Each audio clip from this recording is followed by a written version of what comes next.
भगवान शिव का जन्म कैसे हुआ था, उनकी माता कौन थी और उनके पिता का नाम क्या था, उन्होंने किससे अपनी शिक्षा प्राप्त की थी और हमारे भोले बाबा के गुरु कौन थे, आइए जानते हैं आज के इस वीडियो में। दोस्तों, आज सबसे पहले भगवान शिव के जन्म से जुड़ी पहली कहानी यानी शिव पुराण की एक लोकप्रिय कथा के बारे में बताने वाले हैं। शिव पुराण के अनुसार भगवान शिव को स्वयंभू माना जाता है, जिसका मतलब होता है कि भगवान शिव का जन्म स्वयं ही हुआ था। यानी कि इससे एक बात तो साफ हो जाती है कि ना ही भगवान शिव की कोई माता है और ना ही उनके कोई पिता है। इसी कारण से भगवान शिव पंच तत्वों से भी परे है, जिस कारण से इन्हें मृत्यु का भी कोई भय नहीं है और इनकी मृत्यु कभी हो भी नहीं सकती।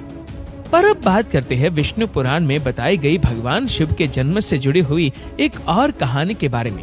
विष्णु पुराण में बताया गया है कि भगवान विष्णु के माथे से निकलने वाले तेज के कारण भगवान शिव की उत्पत्ति हुई थी और उनके नाभि से निकलते हुए तेज से कमल पर विराजमान ब्रह्मा जी का जन्म हुआ था। मगर दूसरी ओर भगवान विष्णु के जन्म के बारे में शिव पुराण में बताया गया है कि एक बार की बात है जब भगवान शिव अपने घुटने मल रहे थे और उनके घुटनों से निकलने वाले मैल से भगवान श्री विष्णु जी का जन्म हुआ था। पर अगर ऐसा हुआ है तो विष्णु पुराण और शिव पुराण एक दूसरे से बिल्कुल अलग है।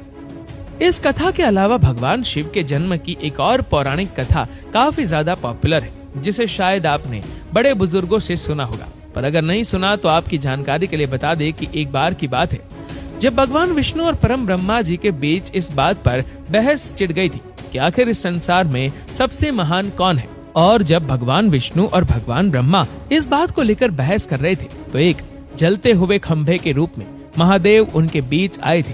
दोस्तों, वो दोनों इस रहस्य को नहीं समझ पाए और तभी अचानक से एक आवाज आई जिसने कहा कि जो भी इस खंभे का छोर ढूंढ लेगा वही सबसे महान कहलाएगा।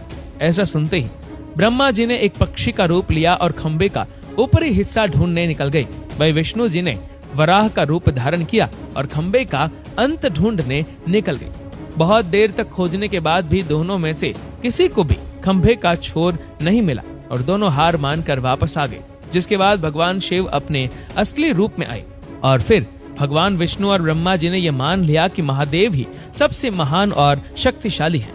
इनसे बड़ी शक्ति इस दुनिया में कोई नहीं है। इसी के साथ ही शिव पुराण में बताया गया खंभा इस बात को दर्शाता है कि ना ही भगवान शिव जन्मे थे और ना ही उनका कोई अंत है।